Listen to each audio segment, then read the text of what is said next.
لا رہے ہیں ڈاکٹر ارم نعیم کی یہ تقریر۔ موضوع ہے رابعہ بصری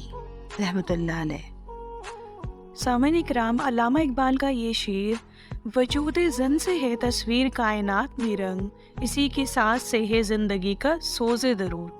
یہ شعر طبقہ نسواں کی صلاحیت، عظمت اور جافِ شانی کے سبب اس پر کچھ ایسا صادق آتا ہے کہ رہتی دنیا تک اسے فراموش نہیں کیا جا سکے گا۔ جب تخلیق آدم کے بعد ان کی تنہائی کو دور کرنے کے لیے اللہ نے انہی کی خواہش پر حوا کو بنایا اور پھر دونوں اپنی ایک بھول پر عرش سے فرش پر آ گئے تو یہ کارخانہ حیات روا دوا ہوا۔ خدا نے اپنی عظیم صفتوں میں جو شے وجود زن میں مشترک رکھی وہ تھی تخلیق، جس کی بنا پر عورت اپنے وجود سے ایک نئی زندگی دنیا میں لانے کی حقدار بنی اور پیدائش کے بعد اس ننھی زندگی کی پرورش و پرداخت کر اسے حکیم، طبیب، علماء، صالحہ، شاہ، درویش سے لے کر انبیاء اور اولیاء کی صف میں جگہ دلواتی آئی ہے۔ اس کی ممتا کے اسی جذبے سے متاثر ہو کر تو رب تعالیٰ نے اس کے قدموں کو جنت سے زینت بخشی، جس کی طلب میں ہر عاشق صادق عابد و زاہد سرگرداں ہے۔ یہ عورت کا خاصہ ہے کہ وہ اپنے قدموں سے دشت و بیاباں کو بھی آباد کر جاتی ہے، جس کی زندہ مثال ہمارے سامنے بی بی ہاجرہ اور حضرت اسماعیل کی واقعے میں موجود ہے، جنہوں نے صحرائے عرب کو صفا اور مروہ اور زمزم کی دولت سے مالا مال کر دیا۔ لیکن یہ معجزے، یہ کرم نوازیاں ابر رحمت بن کر تب برستی ہیں جب عورت کو ذات ربی پر یقین اور توکل ہو، حکم ہو کہ بیٹے کو دریا میں بہا دے، ہم اسے تیری طرف واپس لائیں گے، تو بنا سوال کے ماں وہ کر گزرے اور اسے وہ بیٹا لوٹایا جائے جو تاریخ اسلام میں موسیٰ کلیم اللہ بن کر ابھرے۔ 12 سالہ ریاضت پر بیٹے کو قرب الہی نہ مل سکے اور ماں کی ایک دعا پر وہ ولایت پا کر حضرت بایزید بستامی بن جائے۔ بہرحال یہ مناظر تو وہ ہیں جب وہ اولاد کو ذکر اور فکر معبود سے وابستہ کر دے۔ اب تصویر کا دوسرا رخ دیکھیے کہ جب وہ خود ذات ابدی کے عشق میں مبتلا ہو جائے تو اس کی ریاضتوں کے پیش نظر اسے بنا شوہر کے پاک روح پھونک کر وہ بیٹا عطا کیا جاتا ہے جو پیغمبر خدا عیسیٰ روح اللہ بنتا ہے، اور جس کی ماں کی پاکیزگی کو دنیا سلام بھیج کر اسے بی بی مریم کے نام سے یاد کرتی ہے۔ اور جب اپنی آرزو اور تمناؤں کا دامن چاک کر اسرت اور تنگ دستی میں بھی حرف و شکوہ لب پر نہ لائے اور لمحہ لمحہ اس محبوب حقیقی کی رضا کی طالب ہو تو وہ اس بزم گیتی میں رابعہ بصری کے نام سے جانی جاتی ہے۔ عراق کی وہ مقدس زمین بصرہ جہاں تقریباً 1000 سال قبل تصوف کا وجود رابعہ بصری، ابراہیم بن ادم اور منصور حلاج جیسی شخصیات کے ہاتھوں ہوا۔ رابعہ بصری سے صوفیہ کے اس سلسلے کا آغاز ہوتا ہے جس نے جمال خداوندی کو اپنا مقصود اور مشہود، محبوب و مسجود جانا اور عشق کی نسبت پر زور دیا۔ یوں تو خواتین اس کائنات میں اپنے حسن و جمال، آرائش و زیبائش کے لیے شہرت یاب ہیں، لیکن یہ وہ خاتون ہیں جنہوں نے اپنے فعل و عمل، وفا اور محبت کا ایسا خوب استعمال کیا اور یہ ثابت کر دکھایا کہ عورت ایک نازنین، دوشیزہ، محبوب اور نازک اندام کے سوا بھی بہت کچھ ہے۔ اسے بھی عشق مولا میں وہ مقام، مرتبہ اور منصب سرفراز کیا جا سکتا ہے کہ جسے دیکھ کر بڑے بڑے صوفیاء اور اولیاء وقت بھی حیرت زدہ ہو جائیں۔ ان کے بارے میں لکھا گیا ہے کہ وہ حج کو گئیں تو حکم خدا پر کعبہ خود چل کر ان کے استقبال کو آیا، اور جب بادشاہ ابراہیم ادم گدائی اختیار کر 14 سال کے مسلسل سفر کے بعد ہر قدم پر 2 رکعت نوافل ادا کرتے ہوئے وہاں پہنچے اور کعبے کو اس کی جگہ نہ پایا تو اپنی بینائی کی خرابی سمجھ بیٹھے، اور جب کعبے کو رابعہ کے ساتھ آتا دیکھا تو معلوم ہوا کہ ولایت کی حقیقت اور راز کیا ہے، اس کا درجہ اور انعام کیا ہے۔ یہ ہے اللہ والوں کا اعزاز جس کی تقسیم میں مرد اور زن کی کوئی قید نہیں۔ سورہ نحل میں اللہ نے ارشاد فرمایا، جو شخص نیک عمل کرے، مرد ہو یا عورت، لیکن با ایمان ہو، تو ہم اس کو نہایت بہتر زندگی عطا فرمائیں گے اور ہم ان کو ضرور عطا کریں گے بہترین اجر ان کے نیک اعمال کے بدلے جو وہ کیا کرتے تھے۔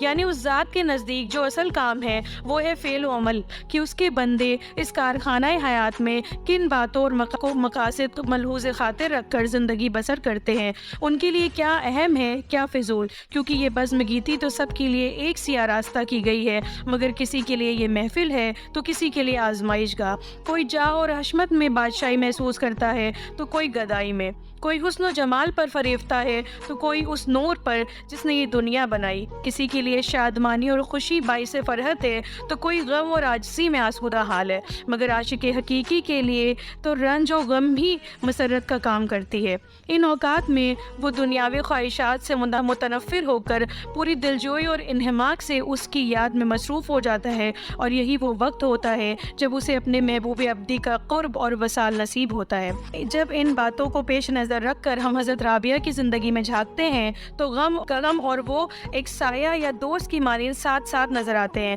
اس لیے ہم دیکھتے ہیں کہ والدین کی چوتھی اولاد کی شکل میں ایک ایسی تاریک رات میں پیدا ہوئیں جب گھر میں کچھ بھی موجود نہیں، حتیٰ کہ چراغ جلانے کو تیل کے قطرے بھی نہیں۔ مفلسی میں 3 کے بعد چوتھی بیٹی کی آمد باپ کو رنجیدہ کرتی ہے، مگر وہ خوف خدا کے سوا خاموش رہتا ہے۔ پھر اسی رات نبی آخر الزماں خواب میں زیارت دے کر بتاتے ہیں کہ گھبراؤ نہیں، یہ بچی خدا کی برگزیدہ بندی میں شمار ہوگی۔ چنانچہ یہ اپنے مذہبی والد کے زیر سایہ ننھی عمر سے عبادت اور آوازاری میں لگ جاتی ہیں۔ کم سنی میں والدین کا انتقال اور بغداد کا قحط روٹی کی تلاش میں بیٹیوں کو گھر سے باہر لے آتا ہے، اور یہ ایک ڈاکو کے ہاتھوں غلام بنا کر فروخت کر دی جاتی ہیں۔ اس درمیان بھی یہ سارا دن کام اور رات میں ذکر الہی سے دستبردار نہیں ہوتی۔ ایک روز بازار میں گرنے سے بایاں ہاتھ ٹوٹ جاتا ہے تو درد سے بے چین ہو کر رب کو پکار اٹھتی ہیں اور کہتی ہیں، کوٹ اے آقا، میرے ذیشان آقا، میرا باپ نہیں، ماں نہیں، میں یتیم ہوں، ایک قیدی کی طرح اپنا وقت گزارتی ہوں دن اور رات تکالیف اور مصیبت میں،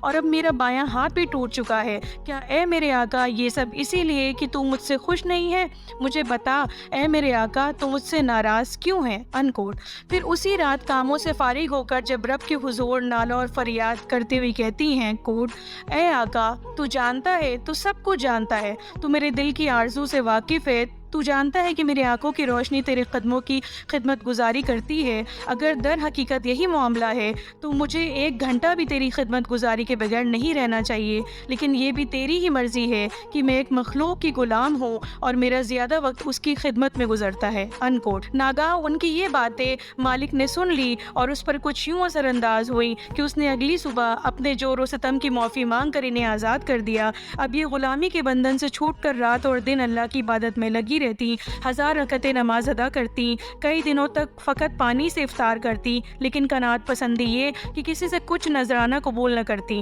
حالت فقر میں لب پر شکر کے کلمات ہوتے، اور حد تو یہ تھی کہ آسودگی اور سکون کی حالت میں اللہ سے غم کی طلبگار ہوتی، کہتی یا اللہ، اب کیا تو مجھ سے ناراض ہے جو مجھے آزمائش میں مبتلا نہیں کر رہا؟ کیونکہ تب تو میں تیرے لیے روتی اور تڑپتی ہوں، تیری سچی عبادت کرتی ہوں، تو مجھے ان غموں سے محروم نہ رکھ جو دل میں تیری یادوں کی شمع جلائے رکھے۔ یہ تو عاشق صادق کی پہچان ہے کہ اسے محبوب جور و ستم میں بھی لذت اور سکون ملتا ہے۔ ان ستم ظروفیوں کے سبب وہ اپنے عاشق پر نگاہ تو ڈالتا ہے، اسے یاد تو رکھتا ہے۔ چنانچہ رابعہ نے اپنے تمام تر احساس اور جذبے کو قابو کر فقط اس رب کی رضا مانگی کہ ان کا مالک ان کے ذکر اور شکر کے عوض جنت اور دوزخ نہ عطا کرے، بس ان سے رضامند ہو جائے۔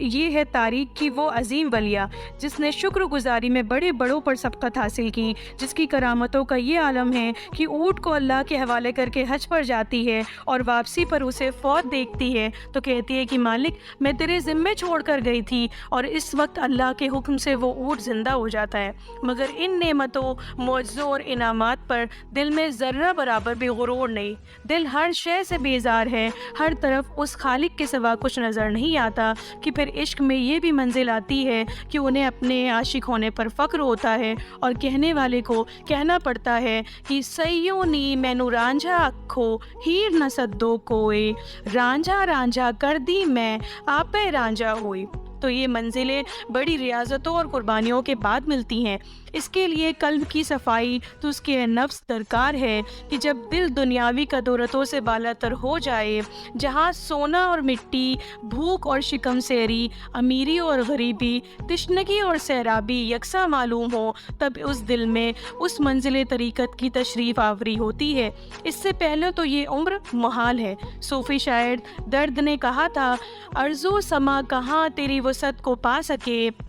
میرا ہی دل ہے وہ کہ جہاں تو سما سکے. عاشقوں کا دل ہی محبوب کی آماجگاہ ہے، لیکن کوشش کر کے دیکھے بھی تو، اور جو محنت کرتا ہے اسے منزل ملنی ہی ہے. تو یہ قلب کی وسعت ہی ہے جو اس لاسانی اور لافانی محبوب کو اپنے مسکن میں سما سکے. اور یہ بھی دیکھیے کہ وہ رب جو ساری کائنات کا خالق ہے، اس نے اپنے رہنے کو کون سی جگہ منتخب کی. عاشق صادق کا قلب کہ جس میں حرص و طمع، بغض و حسد نہ ہو، بلکہ دوسری مخلوق خدا کے لیے ہمدردی، انکساری اور محبت ہو. تبھی تو صوفی سنتوں کے آستانے، ڈیرے سب کے لیے کھلے ہوتے ہیں. وہاں بس ایک مذہب چلتا ہے، وہ ہے مذہب انسانیت، جن کے اپنے پیٹ بھلے ہی خالی ہوں پر اپنے در سے کسی کو خالی ہاتھ نہیں لوٹاتے. حضرت رابعہ کے واقعات میں ان کی سخاوت، غنائی، خدمت خلق، نفس چکنی کے بہت سارے قصے موجود ہیں، جن کو پڑھ کر ان پر عمل پیرا ہو کر ایک انسان صراط مستقیم پر گامزن ہو سکتا ہے. لیکن یاد رہے